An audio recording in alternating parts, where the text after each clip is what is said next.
Salut les amis, soyez les bienvenus. Dans ce nouveau chapitre, nous allons découvrir les propriétés CSS liées aux bordures.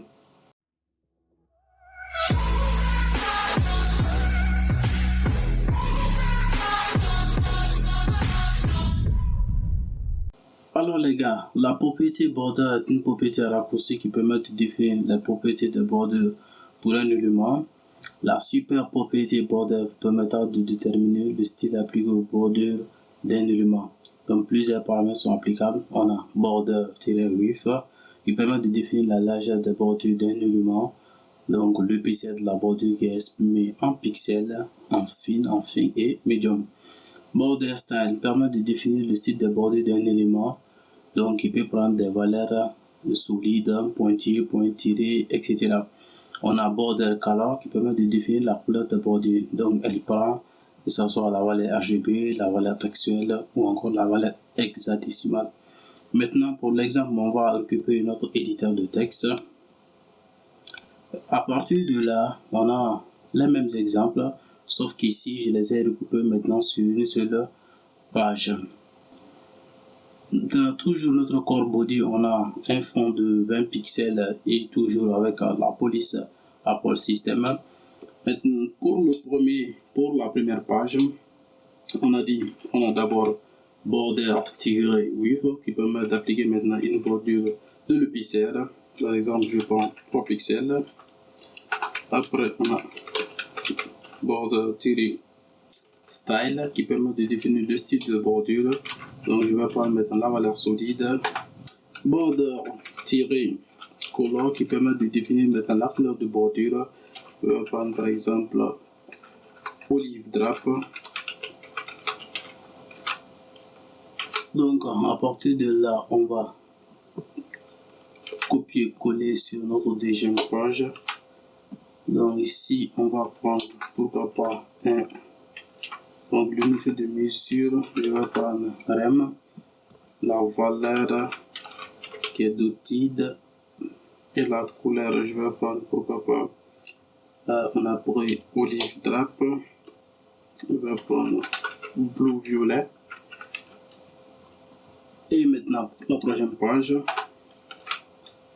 donc comme l'unité de mesure, je vais prendre 0.5 em et ici on va prendre la valeur d'H, la couleur je vais prendre fabric et maintenant pour la dernière page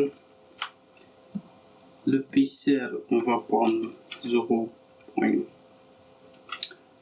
L'unité on va prendre x pour avoir 1x, donc 1x et la valeur aussi je pourrais prendre double et maintenant comme couleur on va prendre black ou orange. Donc les gars, à partir de là je vous explique après. On va d'abord actualiser notre page. J'actualise et on a maintenant des bordures qui sont appliquées à notre contenu. Maintenant, ce qu'il faut savoir, la propriété border width, on a dit l'unité de mesure, elle prend maintenant soit pixel, elle prend le rem ou encore em ou ex. Donc cette propriété, je vais juste le noter pour que rien ne vous échappe. On a dit border, donc border-width. Donc elle prend maintenant soit en pixels des valeurs relatives qu'on avait maintenant et des valeurs absolues. Donc on prend maintenant pt, elle prend ex, em, rem, donc on peut dire fin aussi. Donc on prend fin, on a la pt fin, etc. Donc si maintenant si je remplace maintenant le 3 pixels par la propriété fine et ici aussi au lieu de 1 rem on va remplacer par la propriété par la valeur fin et lorsque j'actualise la page, donc qu'est-ce que vous constatez? Bien avec fin maintenant l'épaisseur de la bordure devient très fine et maintenant avec fin c'est plus gras que maintenant la valeur fine, donc elle prend aussi cette valeur. Après, la deuxième propriété qui est border style, donc cette valeur, on va le mettre ici en commentaire. Donc, border style. Donc, une valeur, elle prend maintenant la valeur solide, après la valeur dotted, donc pointillé, point tiré, dash. Donc, après la valeur dash, elle prend maintenant la valeur double, celui-mon double. Après maintenant insert, l'aliment se fait maintenant à l'intérieur. On a outside, après on a grove. Je pense que etc. On a ces quelques valeurs que la propriété border style prend. Donc à vous après maintenant de remplacer par ce valeur. Et la dernière comme couleur, on a bien dit que cette valeur couleur, elle peut prendre, on va dire border color. Elle prend maintenant la valeur RGB. Elle prend la valeur hexadécimale. Elle prend la valeur HSL qu'on a vu maintenant, teinte saturation, luminosité et maintenant la valeur textuelle. On va l'écrire ici, textuelle. Voilà, donc maintenant on est sûr que rien d'égo échappe. Donc si cela est clair, je reprends les mêmes valeurs qui étaient de 3 pixels. Et ici, au lieu de film, je vais prendre on va prendre sur 50 pour ça ne dépasse pas sur 100. Donc si on enregistre et on actualise la page, on aura maintenant voilà, donc les propriétés sont appliquées. Alors les gars, à partir de là ici, on appelle ça la méthode long short. Ça c'est la méthode long short. Maintenant comme dans les vidéos précédentes, on a l'habitude de voir maintenant la méthode short end. Et pour cette propriété border short end, on va prendre par exemple border. Après, je mets 3 pixels, la valeur solide et la couleur c'est olive drap. Donc olive drap. Et maintenant pour la seconde page, ça sera border border de point. Donc on a 0,52 RM. Donc après on a la valeur dotted.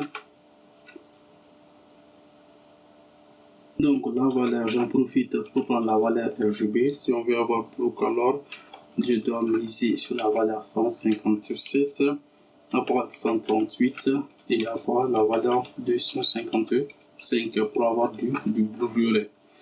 Après maintenant cette deuxième page, la troisième page, on va mettre border.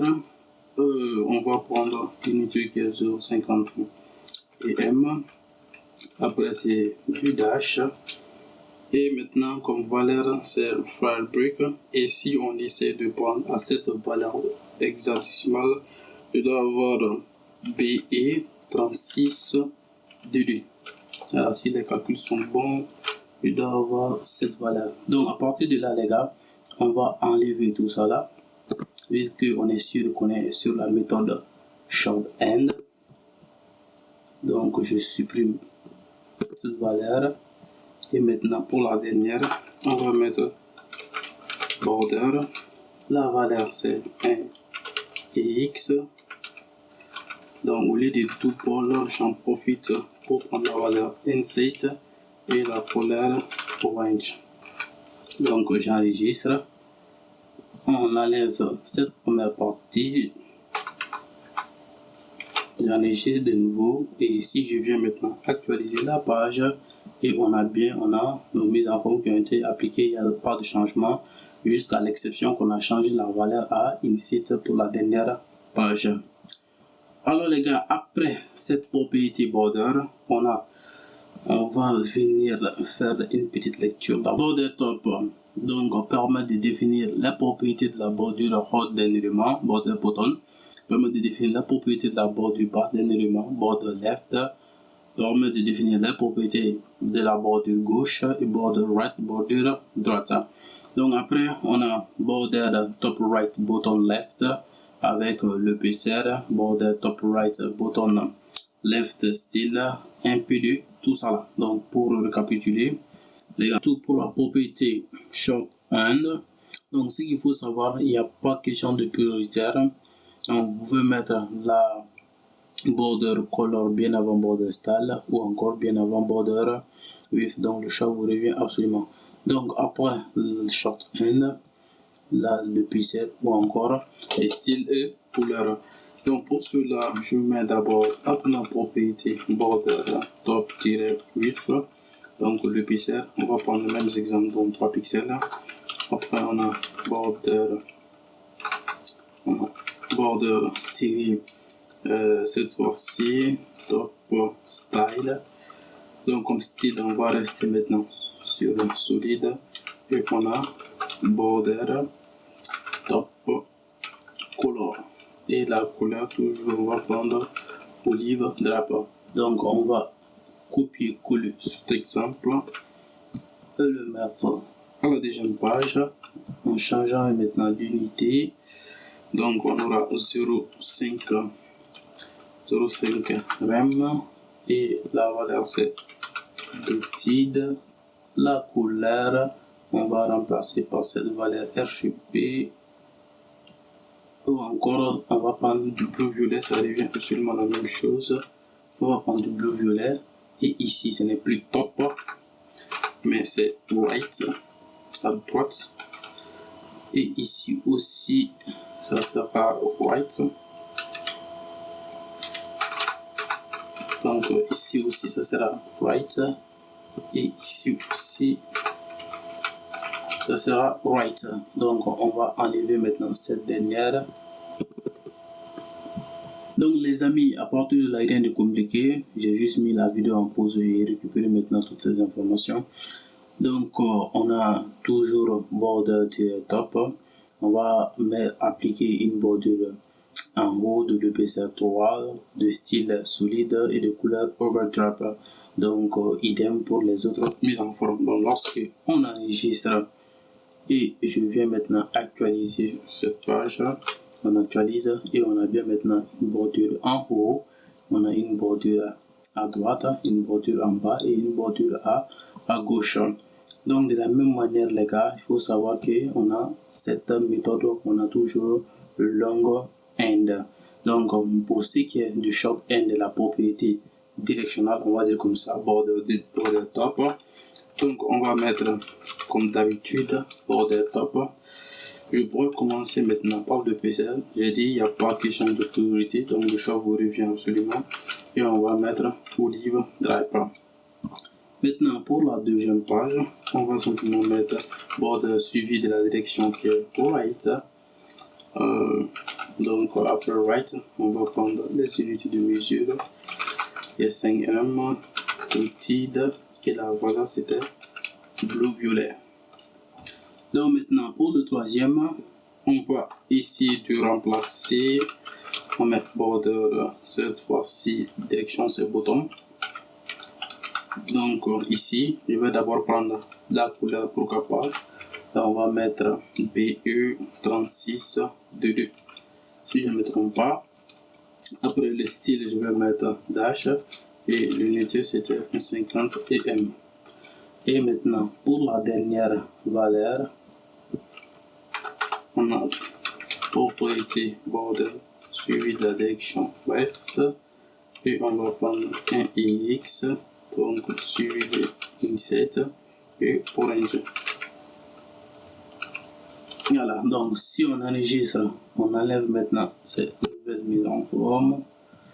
On va enlever ça aussi. On va enlever ça aussi. Et ici, on va enlever ça aussi. Donc, lorsqu'on enregistre et on actualise maintenant notre page, j'actualise et on a toujours le même résultat. Alors les gars, pour tout récapituler pour que rien ne vous échappe, donc dans ce chapitre on a vu la propriété border et on a dit cette propriété prend maintenant le pixel, le style et la couleur. Après on a vu maintenant short de border qui est la propriété border tout court qui prend les mêmes informations. Maintenant dans un second temps on a vu maintenant border directionnel si vous voulez. Donc il permet d'indiquer des endroits où on voit des directions en bordure. Et on a vu maintenant la méthode long short du border top. Et enfin, on a vu maintenant la méthode short ND border directional. Alors les gars, c'est tout pour cette vidéo. N'hésitez pas à vous abonner, activer la cloche de notification, laissez-moi un commentaire, partagez la vidéo au maximum. On se donne rendez-vous pour une nouvelle vidéo où encore on va voir d'autres propriétés liées aux bordures. À bientôt tout le monde.